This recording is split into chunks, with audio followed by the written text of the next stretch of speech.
D'abord pour vous dire ma grande joie d'être ici. Parce qu'en fait,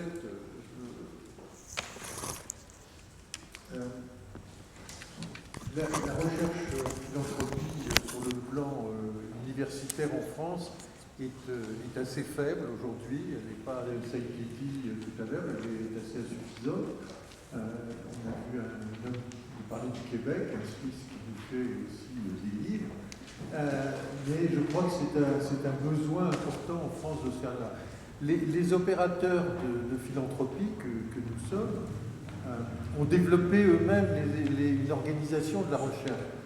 Quand je suis intervenu depuis que je suis à la Fondation de France, j'ai voulu faire un système de recherche sur la philanthropie, notamment sur les fondations, en créant l'observatoire d'abord de la générosité puis des fondations, qui a été la première organisation à pouvoir mettre en place une étude tous les 4 ans de ce que sont les fondations en France.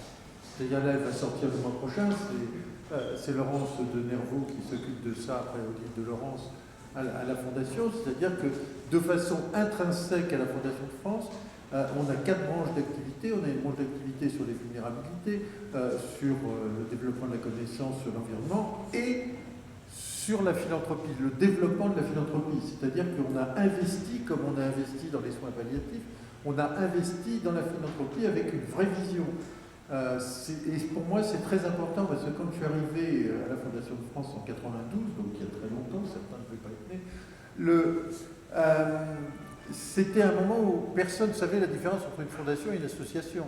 Donc il a fallu réinventer un paysage. Il a fallu le créer, le dessiner. Et j'ai créé le Centre français des fondations, de ma collègue qui travaille là maintenant, justement pour faire connaître et reconnaître les fondations en France.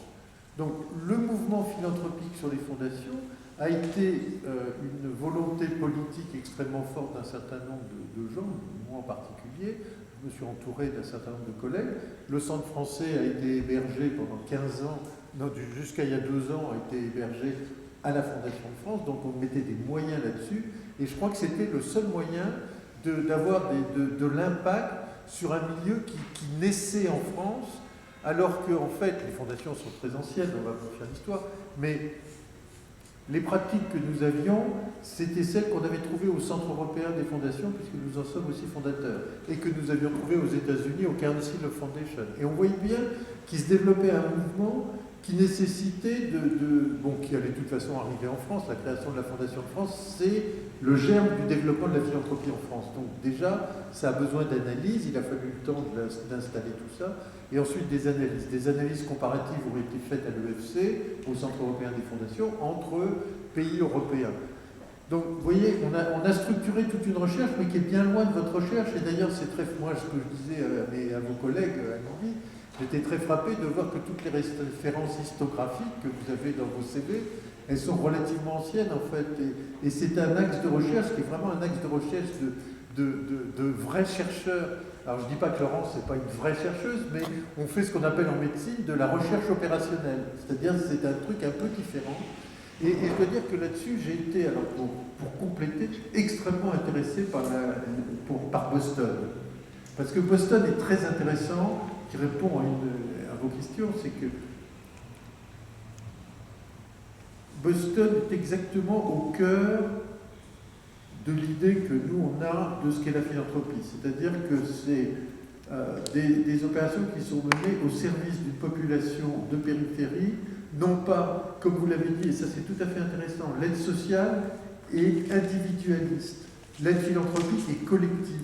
Et je crois que ce qu'on a essayé de faire vraiment, et quand on essaye de développer de la philanthropie, c'est de travailler sur le collectif, c'est-à-dire de créer du lien social qui se délite aujourd'hui. Et ça, vous l'avez bien analysé, j'ai trouvé ça tout à fait intéressant, et je crois que c'est très important pour l'avenir.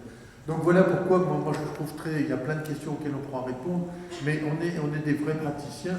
Je vous amène à lire le petit opuscule que j'ai fait sur la philanthropie, que vous trouverez sur le site internet de Fondapol, des entrepreneurs de solidarité. Donc j'ai voulu véritablement mettre ce paradoxe, la philanthropie des entrepreneurs de solidarité.